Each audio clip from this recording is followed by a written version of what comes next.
Hey everyone, and welcome back to Dallas Cowboys coverage after the Cowboys suffer a heartbreaking loss in Philadelphia to the Eagles. There were times where it was going well, there were times where it wasn't, but in the end, the Cowboys come up inches short. And I think that was the story of the game, a game of inches. And unfortunately, the Cowboys were just on the wrong side of it. I'm gonna break it all down, but yeah, that's a tough one.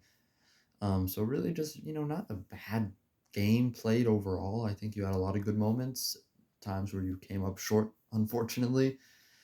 But the Eagles are a good team, probably the best in the league, at this moment in time. So it's hard to be like, really upset like we didn't do anything right, but obviously, when you come up short, especially against a division rival like that, it's always going to be frustrating. So I don't think it was the worst game. I think Dak played incredibly. I mean, nearly 400 yards, three touchdowns, no interceptions, no turnovers. You can't really ask for much better than that out of your quarterback. And then CeeDee Lamb, nearly 200 yards. I mean, he was really just incredible. Jake Ferguson also had a good game. Jalen Tolbert had some big catches. Again, not much out of Gallup and Brandon Cooks. You missed that for sure. And Tony Pollard, again, just not much of a factor. I think the run game has really been an element that's been missing for this team, and it's definitely hurt. Defensively, they didn't play, badly, obviously, against a good offense, but you didn't create those turnovers. You didn't get those sacks. And when the defense isn't making those type of impact plays, you're usually not going to win these games. The defense plays such a critical role, and when they're not performing to, what we know they're capable of, that hurts. And clearly, this team was missing them a whole lot throughout the game. So, not a bad showing by the defense, but this is a defense that we know what they're capable of, and when they can make plays happen, when they're the ones making these turnovers happen, sacks, stuff like that, that's the difference maker in these games. And when that's not there, it's just on the offense. Obviously, the offense played well today. Played well on Sunday, but when you're missing that defensive element, it's that sort of extra.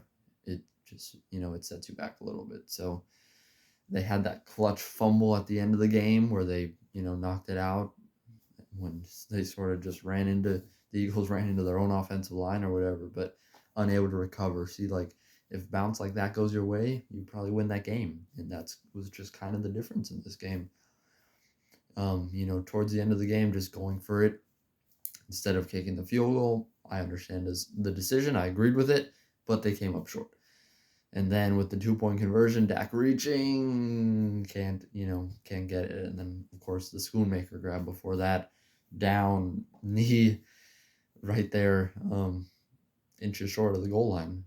There were some frustrating calls. I think that was one of them. The fact that he was being tackled before he made the catch. That was happening. The Chuma Edoga illegal shift takes away a touchdown. Things like that. Just it was an unfortunate and I'd say unlucky game. Of course, you don't want to be in those situations. I'm not trying to just make excuses, but there were a lot of bounces that just really could have gone our way but didn't. And unfortunately, that was the difference as the Eagles take this one by 28-3. So frustrating. I think you really wanted this game, especially just to get closer in the division. Now the Eagles really pull away as they're looking to be the first repeat champions since I believe 2004. So obviously you're not in a bad position as a team. I'm just afraid you're stuck in this sort of good but not good enough. You can beat up on the small teams, the not very good teams, but then when you get to these two opponents, the two that you're going to have to go through to get out of the NFC, the Eagles and the 49ers, and you have not been able to beat either one of them, that's frustrating. This was obviously a much better showing than the 49ers game, so I give them credit for that. But a loss is a loss. Just like a win is a win, a loss is a loss. There's no such thing as moral victories in the NFL. Well, I do think they played well, and there were a lot of bright spots. At the end of the day, you lost a critical game. So it's frustrating. It's just, I think this is another one of those, though, where you just got to kind of put it behind you and keep going because this team didn't play badly. They just came up a little short. It was just a frustrating game. You just up against a good opponent, tough environment, and you were almost there. That game-winning drive with the interference, getting all the way to, I believe, the 6. But again, penalties. And I think the number one issue of all was simply the pass protection. Terrence Steele allowed 4 sacks in that game. And I know you saw it, but the offensive line was a problem. Dak, despite that, no interceptions. Impressive, but the sacks were just crucial. Again, you were on the 6 with a chance to win the game. Terrence Steele lets a guy blow right by him. And, I think some people get frustrated at Dak for taking those sacks, but when the pocket collapses on you, there's really not a whole lot you can do. It was just frustrating because, it just felt like he took the snap and all of a sudden Terrence Steele's on the ground and so is Dak. It was just a terrible game. And Terrence Steele's performance this season has really been just frustrating. I know coming off the ACL, and I just don't understand the Cowboys' obsession with paying players coming off of ACL injuries. I don't get it. Terrence Steele was great last year, and I give him a lot of credit for that. He came a long way since he came in as a UDFA in 2020. But, when you suffer a devastating knee injury like that, as good as his rehab was, it's going to take time to get back to being yourself. Whether that's a year, 2 years, or maybe never. I'm not trying to be dramatic about it, but ACL injuries are simply devastating to these players. Look at Michael Gallup. It was the exact same situation. Tears his ACL, late end of the year. And then they trade Amari Cooper, first of all. So they pick Gallup over him and then give him a big 5-year contract. As soon as Gallup comes back from the ACL injury, he's simply not the same, and he is yet to be since he got hurt. I don't think you can blame his drops on his ACL, but whatever the reasoning is, he just has not been the same guy. And it's hurt this team a whole lot, from a contract money standpoint and from a point that, he's just not having the production that you need out of who is being paid like a number 2 receiver. It's been frustrating. Terrence Steele, same thing. Hurts himself late season, but they go ahead and pay him a big 5-year, 70-some million contract. And, he's allowing 4 sacks in a single game. Can't happen. He's been simply a liability, and he's good in the run game, but in the pass game, he's been truly a liability on that right side, and it's really it's been disastrous. I'm not going to give everyone a bad time. Tyler Smith played an incredible game, but when even guys like Zach Martin aren't at their best, that's not good for your offensive line. You have a whole lot of talent and a whole lot of, star power on this offensive line. They just got to be able to get together as a unit because they have what it takes. But when you're going out and performing like that, it's going to be a really, really difficult time.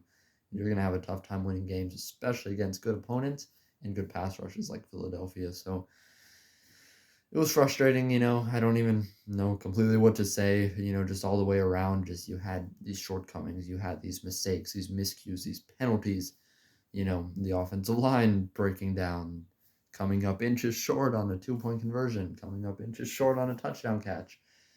I don't know what else there is to say except this game sucked. It was unfortunate. You played well most of the game, you hung in there, and in the end, it's not that they couldn't get it done, they just came up just short. So, it's not that you just choked or threw an interception. If it was that, I think it'd be a different story. But you were right there. You just came up a little short. You just got to learn to convert on those opportunities. And that just comes back to the red zone offense, creativity with play calling, scheming guys open, and, just playing better as a whole, as a unit. So this team still has work to do. I don't think it's in a bad place right now, but, it needs work. Simple as that. It's just got to keep getting better. So, that's kind of where we're at right now. Chance for a real bounce back in your schedule, though. You have the Giants, you have the Panthers. You have some easier teams coming up, and I think you need to win these next games, particularly these next 4 games. Weaker opponents, get them done. Put yourself back in the conversation. Obviously, we know it's kind of like, okay, yeah, they're bad teams, beat up on them. We've seen this team be able to do that so far, but like we said, a win is a win. And if you can just get these done before you get to the harder point of your schedule, later in the season, you're going to have to play the Bills, the Dolphins, the Lions. I hate calling them a good team, but right now they are. You're going to have to face these opponents. So for now, get the little guys out of the way, get wins, get your record up. And then hopefully by that point in the season, this team has improved even more so. They came back, they played a great game off the bye week against the Rams. And I saw a lot of those same elements against the Eagles, which is great. They just got to keep evolving, keep getting better, keep improving.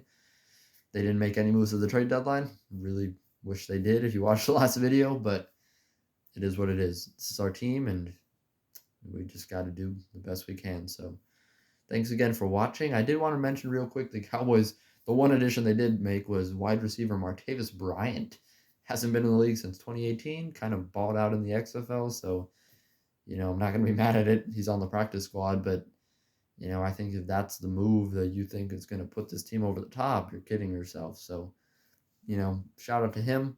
Hope he does a good job. Happy to see him back in the league, but this team has bigger issues than a practice squad wide receiver, and they just got to, I don't know how they're going to address them at this point, but it's just got to be a fundamental thing of being better. Play calling, I think, is the big thing.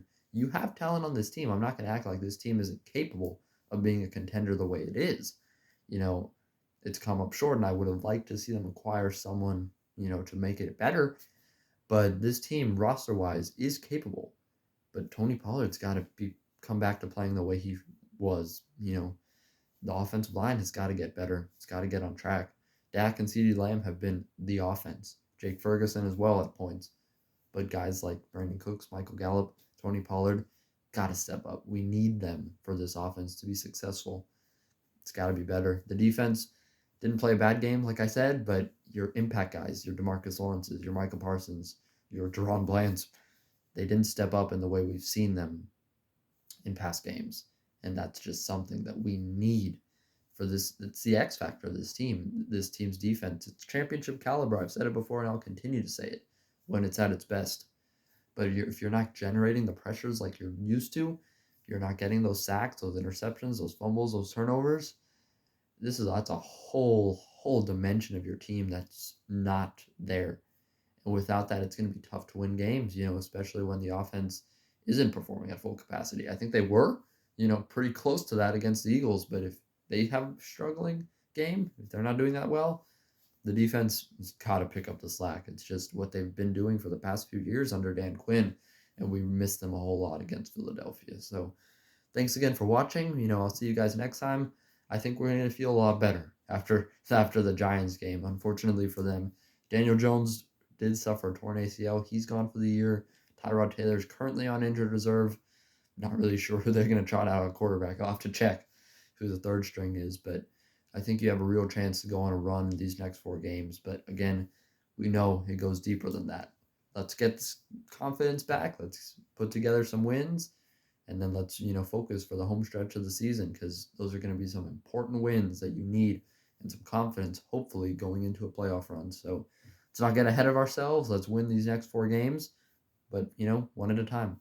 Let's beat the Giants. So thanks again for watching, and I'll see you guys next time.